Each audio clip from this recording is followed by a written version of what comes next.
Hey,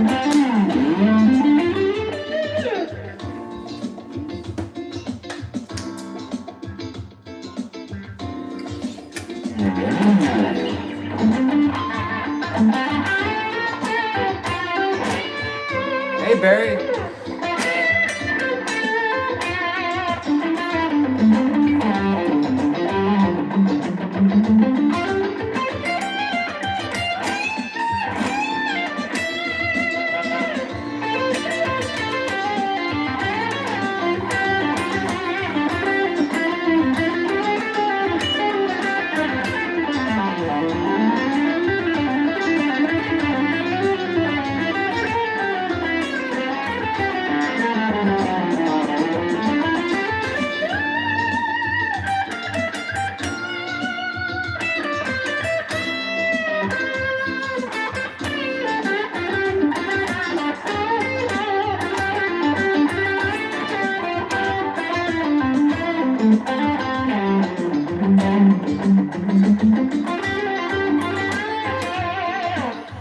Show you a dominant trick. What would you consider to be a trick? There are no tricks in music.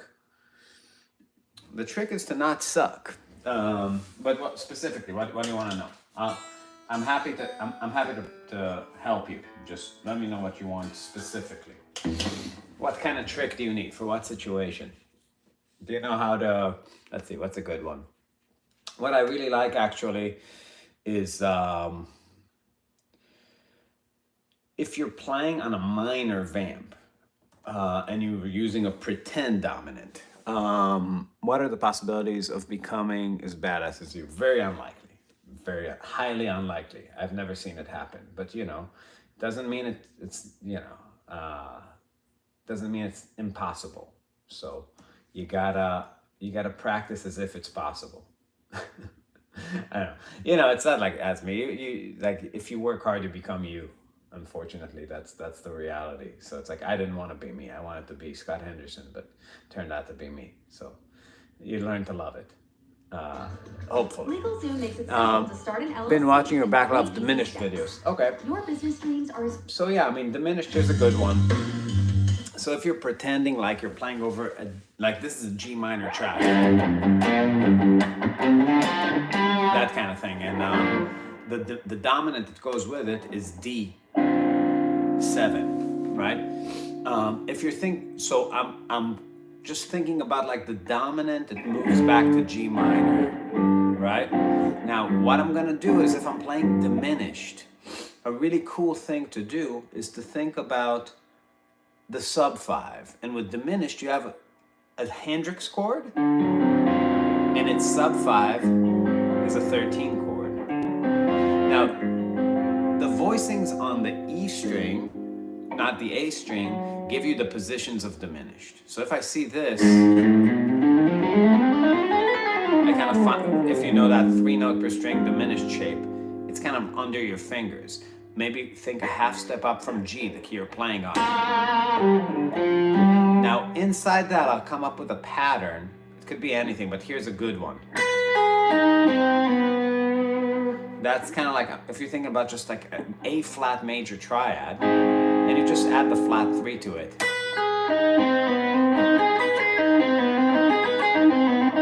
So that's marking that 5 chord sound to me. Now, the trick with playing out and then in is thinking about the comping. Think about where you would throw an A flat 13 chord if you're just jamming along to the track playing chords, not solo, right? Okay. This is the track, so now let's say I'm just vamping, like playing.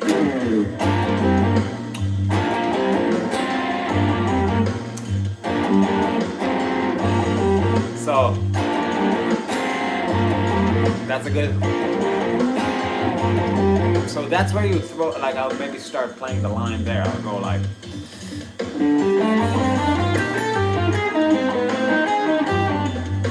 now I can take that 3 frets chord, play it in this position, but I have to resolve to this G minor.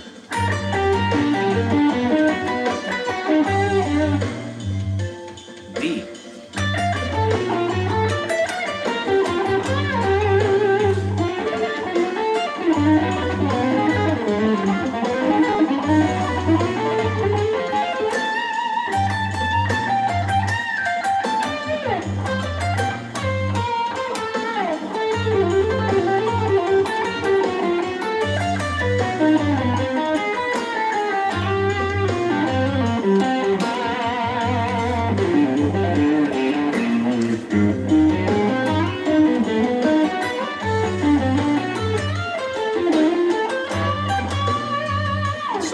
take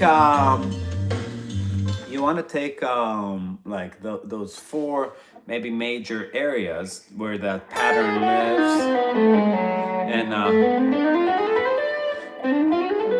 the trick is knowing how to resolve back to like G Dorian, right? Seeing those I call it caged inversions, minor caged inversions of G. So that's the first one. Here's the second. This one also exists there. Then around this one, right? That's like your 5 chord. That's just D7. But 5 chord diminished. So maybe like learn how to live inside each one of these areas for a while on the vamp. So I'm seeing like first like A flat resolving to G minor in this area.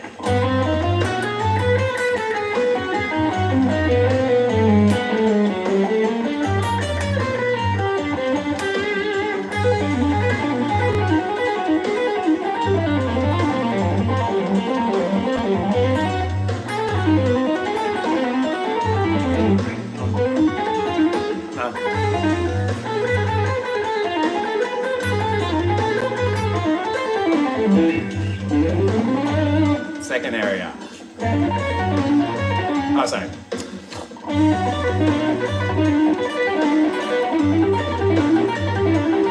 So out, in, out, in, out, in, right? That kind of idea. Hey, ZZ, how you doing? Wow, I missed a lot of messages.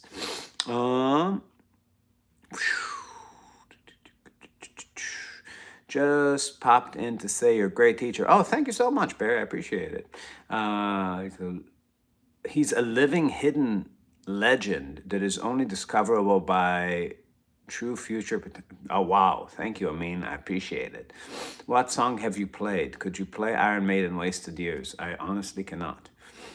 So if you've managed to know what's Marbin, you have a chance of becoming a future god. Wow. Play us some John Roth. No. Will you gay marry me? I'll share my pension with you. I would love that. Let's gay marry. Shit, things went wrong. I meant you should definitely become a student. But your haircut is like my ex-husband, so you gotta change it. Dude, my hair is out of control. I have to cut it. Okay, when you come out of diminished lick, just land back into the vamp. Yeah, that's the basic idea. You know, you want to divide it in time somehow that makes sense, unless, you know, you're going for like a perv kind of sound. Like the more you put that diminished sound in an important place in time, the more it pops out. So, you know, I mean, it's like kind of like having an extreme, like you're painting a forest and you have like, you know, orange, something that like, it doesn't blend with the background, right? So it's like the more you use that color, the more it's gonna stick out, you know? It's like if you cover the whole thing with orange, it's gonna stop looking like a forest. So, you know, but you might wanna put like an orange bird there. So it's kind of like that. When you're dealing with these outside colors, you just gotta balance them in the picture, and how you do that is rhythmic. It's just where you put it. So like, you know, if I just hit it like the same way that like where you would put a blues lick, it's not gonna work. Like, if I do that with like,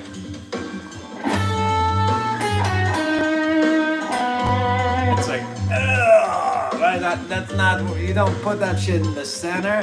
That's fucking crazy. But on the side, it's okay, like.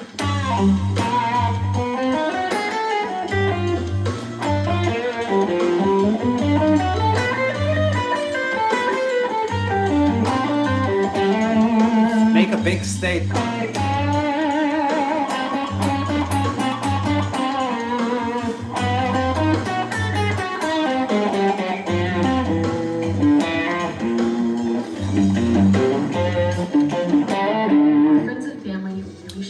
That's the idea. Best guitar teacher on YouTube. Thank you. Appreciate it, ZZ. How do you manage to play without tension, keeping your fingers as close as possible? My fingers are not as close as possible to the fretboard, and I don't think that some players are like that. I actually think that they play people that keep everything really close play with more tension. I actually playing gypsy jazz, playing jazz teaches you how to play with big motions. A lot of times, even playing. I'm playing big motion.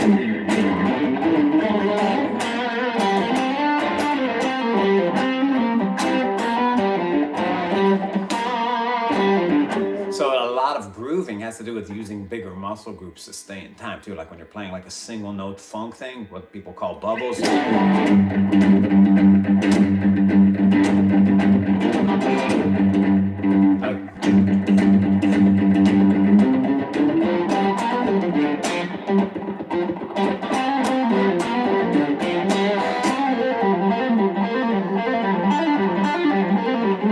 Like my fingers are not like super you need to use like a lot of tension to actually keep it very tight.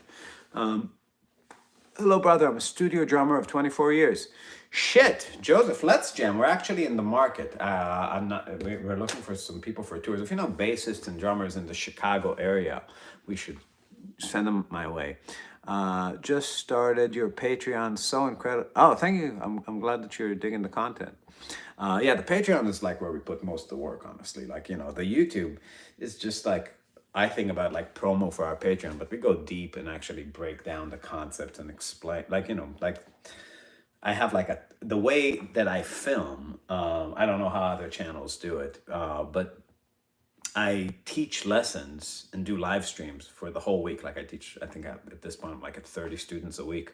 And I just teach privately. And then every Monday I go and shoot video for a whole day with Nick, my video editor. And it's just a summary of like all the stuff that like I was thinking about that week with my students. And then but when I film, I do like 8 or 9 Patreon lessons. That's the Patreon content. And then I just kind of summarize it into like a 10-minute thing, which you can't really summarize it, but like I do my best for the YouTube videos. And that's basically how our channel works. I like the faces you make. I'm glad you do. It's better than the alternative. Sending happy vibes from Melbourne. Hello. What's the best way to learn a jazz standard? How to memorize them and retain them? What's the best way? Don't worry. The best way is not to worry about the best way. Do it the way you can a lot of times. That's the best way, because learning is like actually making yourself sit down on your ass and do it enough times. And singing helps a lot. Like I wouldn't approach learning it until I can sing the melody from memory. I don't think that's useful to try to find it on the guitar. You know, it's right there on the album. Just sing the melody. Like the same way you could sing like an AC/DC song or a Zeppelin song or a Pink Floyd song. Like get to know it like an audience member before you attempt to learn it as a guitar player. If you don't know the music well enough that way, then you're just wasting a lot of energy trying to put something on the guitar that's not in your brain yet.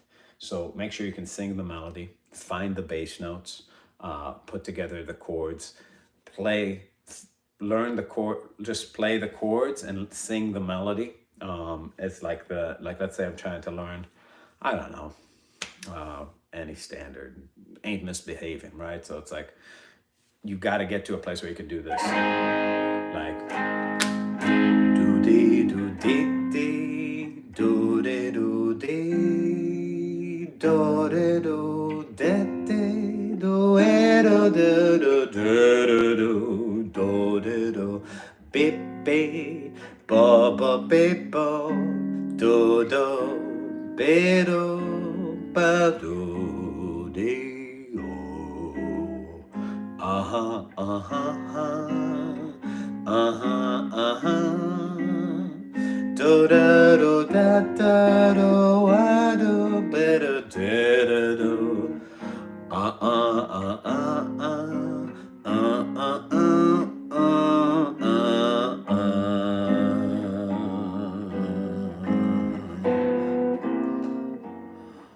uh-uh, uh-uh, uh-uh.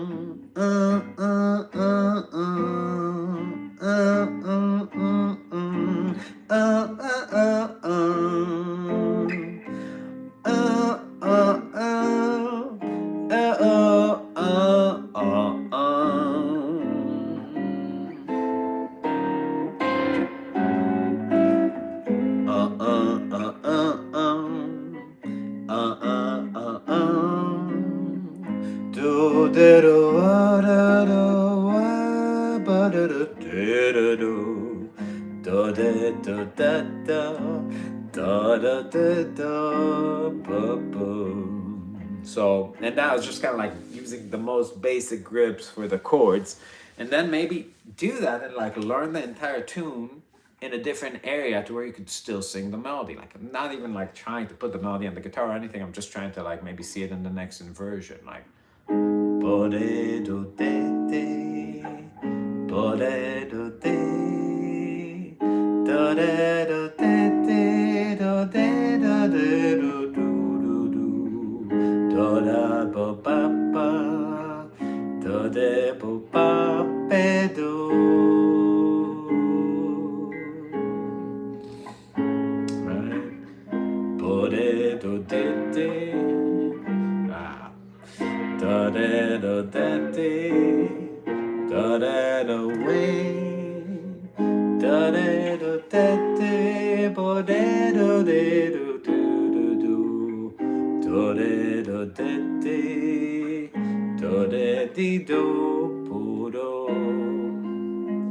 And then like in every area, like kind of following caged is what I do, like to where I have a map of the entire harmonic progression and all in 5 places. And then when I'm playing, I'm just trying to outline the harmony. You know, I learn the melody, obviously.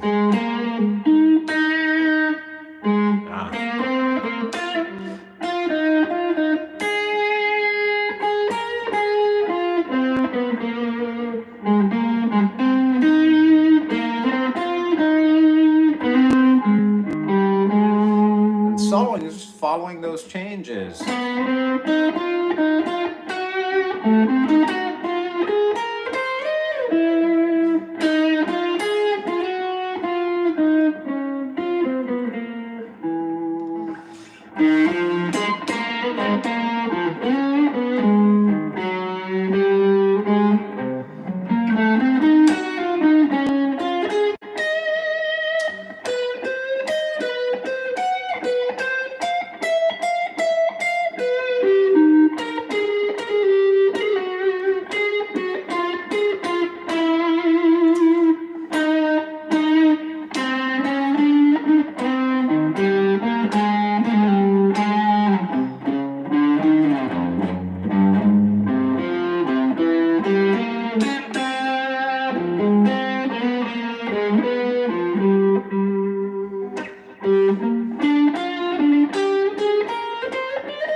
Sort of my process.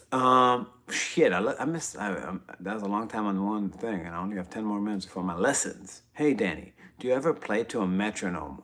Yeah, I play to a metronome all the time. And metronomes are really important. Like backing tracks kind of blow dicks, but like metronome is the way you need to think about playing with a metronome is like a blank projector screen. Right?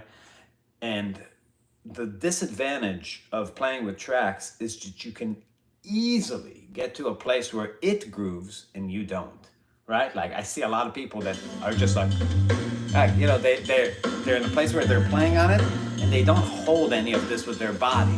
Like if I'm in this space have that thing that I'm playing on, and everything is like.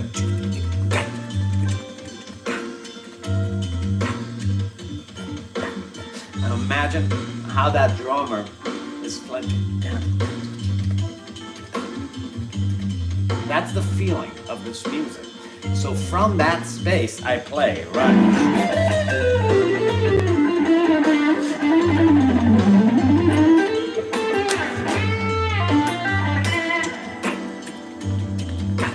I'm aware of that actual.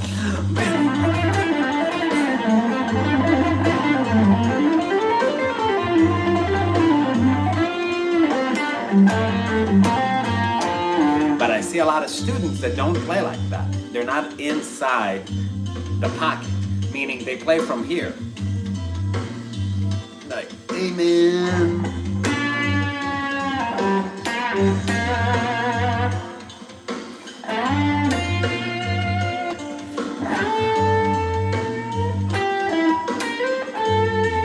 See how my body is inside of this space? Now, that's good for blues, and it's good sometimes in jazz, but if you do it, it's like serving a floppy wiener on a date. Like, you know what I mean? Nobody appreciates it. It's not good. You can't do anything with that thing. And you just don't want that feeling, right? It's a little bit of it is okay while it's, getting to what it's supposed to be. So you can start floppy.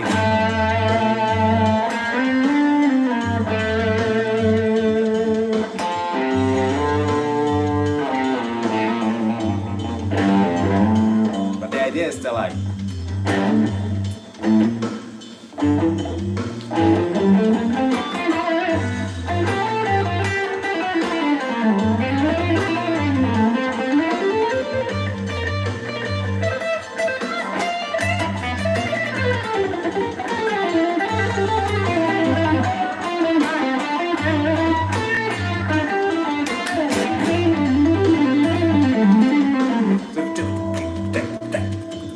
I'm kind of like waking up and getting into that groove. So that's the idea. So yeah, without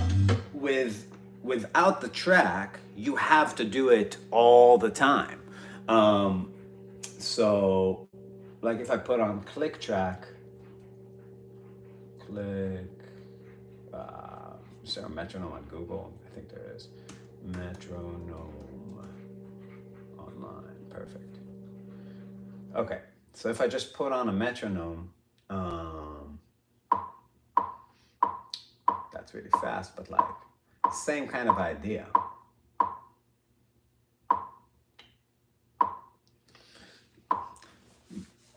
That groove I just sang.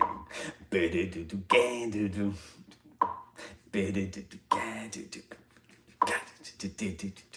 a little faster.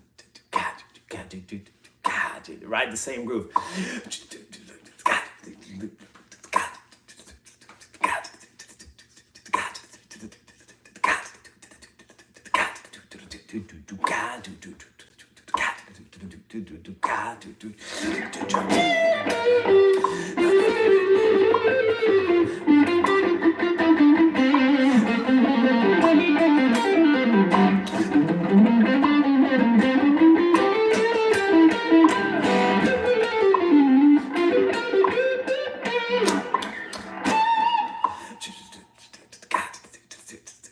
So I need to be able to project that groove onto the screen of that metronome, right? That's representing that snare. But you got to be able to feel things, I guess. I don't feel it slow, but I feel like the point of reference being slow, right? So, yeah, shit. Are you on Pro Tools? Yes. Would you look at this backing track? Just minor, let's see. Would you look at this backing track as G minor? Well, I never add any Messiaen mode because I just don't know them. I tried, it just didn't stick. I don't play Aeolian on minor tracks ever. And melodic minor for sure, Dorian for sure, and harmonic minor from the fifth. Yeah, it's just too complicated for my brain. I need to expand my fast runs. Yes, you do. By any chance, do you have any student that's actually a progressive death metal guitarist and takes lessons? Yes, yes, I do. Um, and I have a few that are like kind of like into like math kind of. I don't even know how to say like metal and like stuff like that. Um, I think the big block there for a lot of people, even like my students included, is that when you are playing riff-based music, you are actively not thinking harmonically, nor should you, right? It's like riffs just don't behave the same way that chord changes do. So it's about the canvas you're painting on. Especially like when you're playing like death metal, it's like really chromatic shit in the riff, do-do-do, do-do-do, and like polyrhyth, do-do-do, get-a-do, but-a-do, do-do-do, get-a-do, beat-do, bet-a-do, do-do-do, get-a-do, get-a-do, you know, it's like shit like that. It's like, you're not gonna like altered, you know, it's not gonna sound like it. Like Messiaen modes are like great for metal, I think, for that reason. Um, so you know, I think it's a kind of thing where when they study with me, they have to come towards me rather than me come towards them, because I'm just not qualified to help them within their idiom. And I know that, you know, and I think it's like it's important for like, you know, a teacher to know what he's capable of giving too. So on a riff like that, I don't know if I had to play it, I'd probably come up with something okay, but somebody else might too, you know. It won't be, it's not a part of what I do. But if you're playing on like a series of chords, the same, like more like a fusion player would, then yeah, there's a lot to talk about. Um, Let's see. Do you think it's necessary to expand pentatonic blues, dominant blues, to more jazz flavors, or develop vocabulary? And nothing is necessary. It depends. Like, you know, if you like, for me personally, growing up, like very early on, I got really bored with blues. You know what I mean? Like you put me like a Mashed Potato Johnson album, and I'd just be like, oh my god, like I just can't. You know, just being honest. Like you put John Lee Hooker and like it doesn't move me, like, you know what I mean? Like I get that like some people find it like the source, and that's great for them. Like it's great if like you have shit that's like your the shit you love and it's super simple. But like the guitar playing and like those Muddy Waters albums, call me soulless, but like for me, even from the beginning of what I liked with blues, it was Stevie Ray Vaughan and Gary Moore and like, you know, people that did quite a lot. And from that point, I think I'm like you know what I mean? Like, I'm kind of like a prostitute that's been like just slowly expanded over the years to where I can't feel anything unless it's really like destructively intense, and it's rough. You know, so like for me, I always kind of was looking for the next size up and thing until I got to like, you know, Holdsworth or people like that who really wrecked me. And then I found, you know, my perfect man, like Scott Henderson size, not too big, not too small, you know, some bebop. Um, but yeah, I don't think it's necessary. It's like it's a process. If your ear goes through it, then it goes through it. Does that make sense? Um, What's a progressive death metal guitarist? Uh, no, I don't think they. I don't know. I think they eat babies and worship Baal. Uh,